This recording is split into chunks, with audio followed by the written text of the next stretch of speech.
This is the evening of the first week of Tour de Fleece. I'm very excited to show you what I did so far. To see all that goodness on this table here though, please watch my stories, my mini drop spindling lesson, my yarn samples, and the mummified cat. If you don't want to see that, jump right to the end. It's up to you. I'm away from my spinning wheel. I have 4 days of vacation. Well, 6 including the weekend. And I have been spindling all the time. And it's a lot of fun, but you don't really get far spindling. It's very addictive too. If you don't have any goals with the yardage you want to spin in a certain amount of time, drop spindling is very relaxing and meditative, I would say. So I decided not to have any goals, and I just get as far as I get during those days. I've been working a lot on my yellow silk. Here is my yellow silk. The spindle is soon reaching its limit, what I can pack on it. And this is actually my last fluff of the yellow.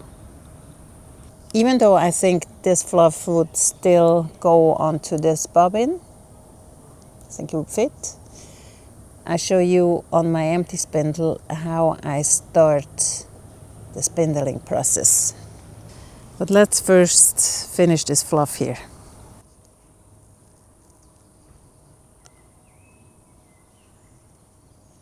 I started drop spindling about a year ago in 2024 in May. And I was actually in North Carolina because I was invited to a wedding. And there I went to Greensboro.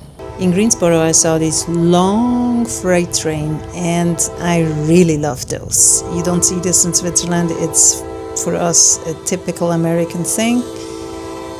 Nice little town, and I saw there was a fiber wool yarn store, and naturally I had to go inside, and there were also a lot of spinning wheels and drop spindles, and a really nice lady that owned the store with a pink braid. I think she dyed her hair pink and she had a nice long braid, and she was sitting there spinning, and I'm like, wow. This is so cool. I always wanted to spin. Not always, but lately I wanted to start spinning. So I started talking to her, and she showed me all her yarn she did. And she was just finishing up a 3-ply, I think merino, that was in shades of red and green. And it was really even spun and very thin, and I was so impressed. I thought I need to be able to make a 3-ply beautiful yarn for myself like this. So I bought my first drop spindle from her. It was not this one. This one I bought later from my Etsy store. I have 2 of those. The other one I show you in a minute. It has pine cones inside, and I put the link of the Etsy store below. This guy, Gary, makes beautiful spindles. He also has wooden ones, different types of wood, and they feel so good. They're really light, and I just love them. I love those spindles. Anyway, I went to buy my first drop spindle in that wool store in Greensboro, and it was Ashford beginner drop spindle. I don't have it with me right now, otherwise I would show it to you. And I also bought some silk merino fiber from the lady in a red shade, which I don't have with me right now either. Some of it I spun up already, and some of it I still have. And I tried to drop spindle. She gave me a little introduction on how to do it, but I didn't pre-draft the fiber, and it was a mess. And then I started watching some YouTube videos, and there was a guy that showed how to start drop spindling, and that helped me a lot. The first time I, however, spun on a wheel, and actually a drop spindle too, was when I was 8 in school. We had to all, boys and girls, we had to spin. Actually, we had to go shear sheep, then clean the fiber and card it, and then spin it. First on a drop spindle and then on a spinning wheel. And then we dyed it with plant dye. And then we had to knit the hat from it. How awesome is that? But as a kid, I really hated it. Because I don't know what it was, maybe the teachers or just because I wanted to do other things. However, my yarn there was not very even, and yeah, my knitting project was opened again and again by the teacher because I knitted some mistakes, and yeah. But now when I think back, it's just very cool to do that in school. I wish kids would still do things like that in school. Today they just, sit on an iPad or the computer and learn stuff that are made to raise office monkeys. Yeah. Another very memorable experience I had in North Carolina was Clipper. Clipper died in this barn over 30 years ago. The weather in North Carolina is super hot and dry, and that probably was just perfect conditions for the cat to mummify. She died there peacefully under a hay bale and is still loved and cherished by her family, which decided not to bury her but leave her in the favorite spot in the barn. Also in the house of the family there is this old spinning wheel which belonged to the great-great-grandma, which died spinning on it 120 years ago. Isn't that a cool wheel? Anyway, I've been drop spindling this little tiny mini vacation a lot.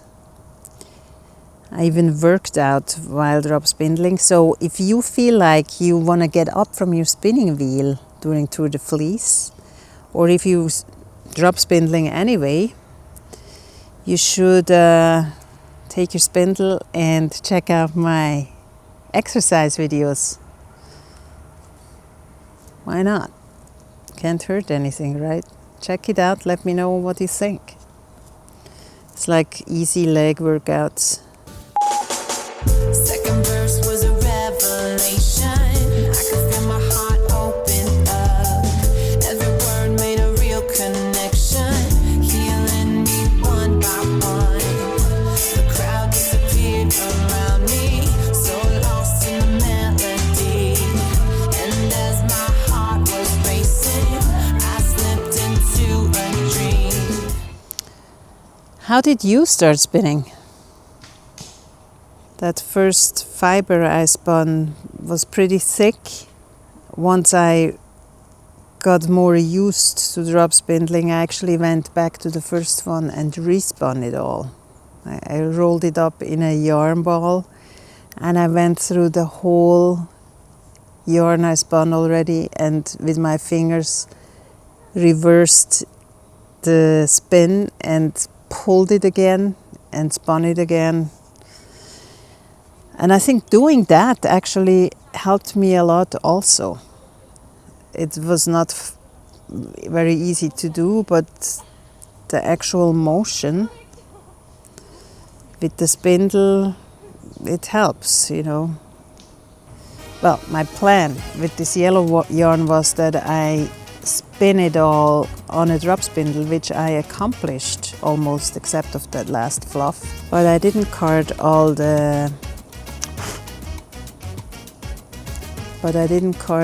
the mulberry silk with the Sari silk. So I have some mulberry silk left over. Instead of making it all with this mix, I decided to spin up all this leftover yellow silk, which is the mulberry silk I dyed with safflower. And I think it would look nice to have one single with the mulberry and two singles with the mixed silk. It's gonna be variegated and more bright. And I think it will be about the same length as my two singles with the mixed silk. And if not, I just do a chain ply or a bracelet, and I don't know. I'll see. I'll see us cross that bridge when I get there. However, I will ply it not on the wheel, I will ply it on a supported spindle, which somebody gave me for free. I don't have it with me, so I cannot show it, but that will be in the next video. You can see me struggling next week plying this silk on a supported spindle, and I hope I won't ruin all my work here, because I have never plied or spun on a supported spindle before. So I will watch some videos before I start that, I think. There's mosquitoes. Mosquitoes start to bite me. That was my vacation home. I slept in this one, and the kids slept in this one. No. We didn't sleep here. But we're leaving soon. I have to go back to real life now. And I have something waiting at home, a new tool. So once I'm home, I'll show you my new tool. I'm excited. And it's a tool that might make up for my drawback of speed with the spindles. This doesn't look like much, but it's deceiving, because that spindle stick is pretty thin. And if you have a single on a bobbin, it's the bobbin has a diameter of about this. It would give you probably about 2 to 3 humps of before you move to the next hook or slide your hook over to continue spinning. Probably be about 3 actually, about 3 of those. I actually also spindled and plied, 3-ply, those 2 samples this week, because I wanted to see how it looks 3-plied before I commit to all the silk that I'm spinning. I wanted to see how it is. So this is the blue just Sari silk 3-ply, not mixed with any mulberry silk. I think it's very nice. Definitely would like to have a big skein of that. And this is the bright Sari and mulberry silk mixed, also 3-ply. It's very soft. Right now I'm in the shade and it's evening, so you can probably not see in the sheen of it, but when it's in the light it has a really nice sheen to it. Let me show you how I spindle close up. Now the spindle starts to get really heavy, so there is a golden spot with the spindle. When it's half full, it's best, I think. When it gets too heavy, it's not easy anymore, and when it's too light, it's not so easy. Then I untwist spindle and roll it up in a cross motion up and down like this. I once saw a video of how it's done, and I just do it like that. I'm not really sure why. I think it's more stable. I put my thread through the crevice and then wrap it around the hook 2 or 3 times, turn the spindle clockwise and start drafting the silk. Just as much that I think it would produce an even thread. And when I spin, I support the spindle with the thread with my pinky and ring finger, so not the whole weight of the spindle will pull into my drafting thing here. So I can just let the twist go into my draft when I want, when it's drafted enough. Like this piece is drafted enough, then I let get the twist to it.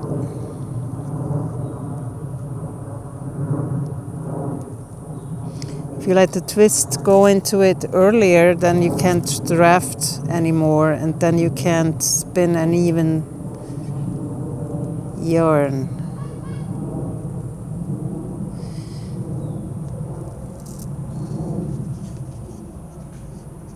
So my fluff is almost finished here. I never spin it all the way to the end because I want a little bit of fluff left to attach it to the bobbin, to the thread that's already on the bobbin. So I will leave it like that now. And I show you with my last fluff how I start an empty spindle project.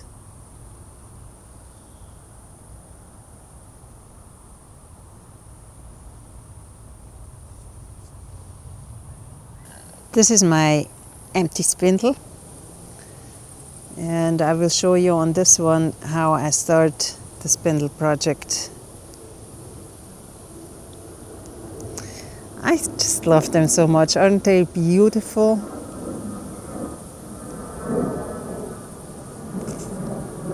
You don't really need to put a leader on a spindle. You can also just hook in your fiber with the hook and start spindling, but I always put a leader. But if you don't have one, you don't have to attach one. Just take any yarn and knot it so you have a loop, and then go around it once, like this. And then I wrap it around a few times and go into the crevice here, wrap it around the hook, then get my fluff. What I do when I start a spindling project, I don't spin the fluff perfectly at the beginning, because if I transfer this one to a bobbin, this beginning part will be outside, and then I want to attach more thread that I spun after this to it, and then I'm glad when I have a little fluff to attach it. So I will not spin this perfectly at the beginning.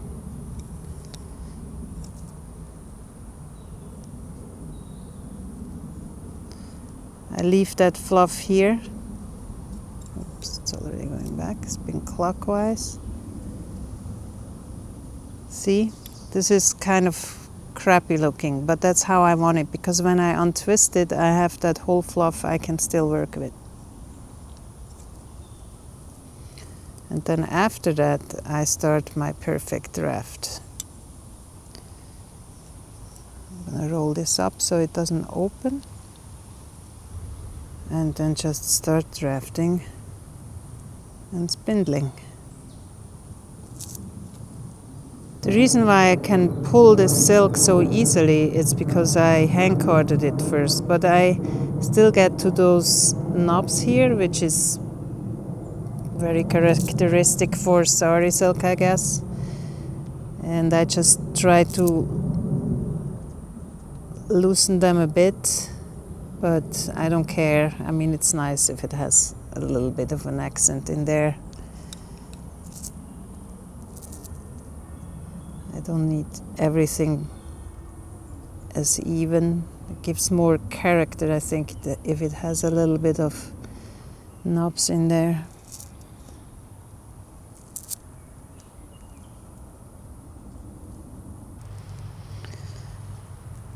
Silk is also one of the strongest fibers.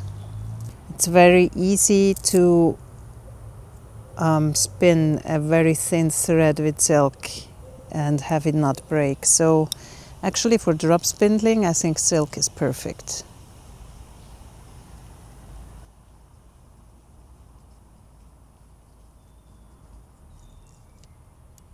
Sometimes my twist gets into the fiber too much and then I can't pull it anymore. So sometimes before I draft, I roll with my thumb the other direction to be able to pull the fiber. And I do short draw here because I'm using Sari silk. I have more control with short draw than when I do long draw. Another thing you can do if you want to turn the spindle is take it to your leg and pull upwards. If you push downwards, it will spin counterclockwise. And you want to spin clockwise to ply counterclockwise. If you do it like that, you can also do it the other way around, but I'm spinning clockwise. So you can pull up the spindle like this, and then you have a lot of twist in it and it goes faster.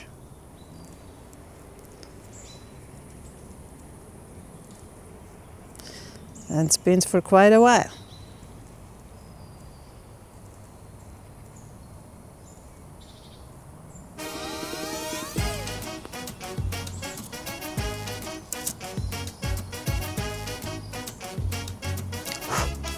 Mosquitoes are eating me alive. I have to leave in a minute.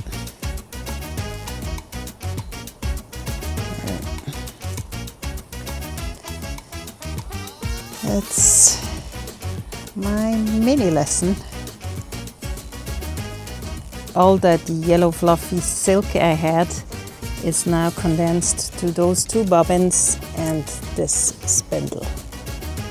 And now I will transfer this spindle to this bobbin. I think it will be at the end about the same on each bobbin. If this turns out to get too big, I will put the rest on this bobbin. On each bobbin I have a little fluff that I can attach my silk to. This is how I transfer the single of my drop spindle onto my mini bobbin. I just put the two fluffy ends on top of each other and drop spindle it in, basically.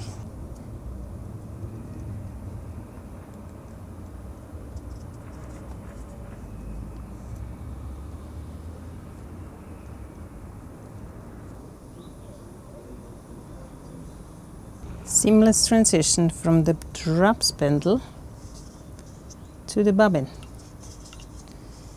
Now I'm just unwinding my drop spindle to the bobbin, which is going to take a while because it's quite a long thread. If I have my wheel with me, I have a system on how to do that. I don't have my wheel with me right now, so I do it manually. I'll show you how I do it with my wheel another time. This is the result. I think they look pretty evenly distributed to the two bobbins.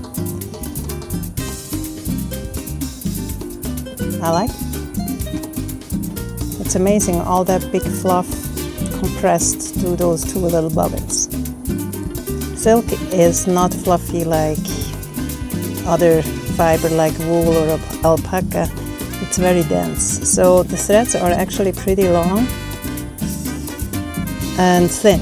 I could also not ply it at all and just use the single strands for crocheting or something. But I like the look of 3-ply and I want to knit with it, I think.